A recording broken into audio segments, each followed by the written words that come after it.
Yung mga kaigsuona na ako'y nakita nga post sa Facebook tungod kay nag-alkansiya siya o gibutangan niya tag 1,000 sa diha nga daghan na siguro iyang paminaw, iyang gihabwa.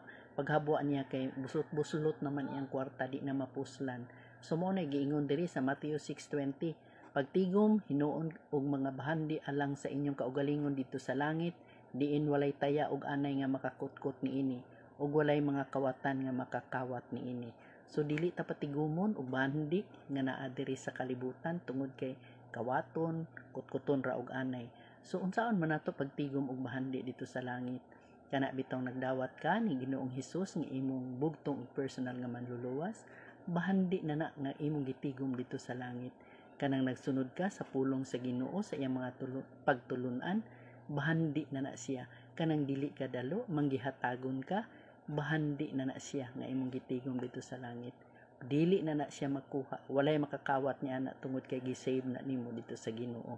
So maura to, salamat kay sa pagpaminaw. God bless.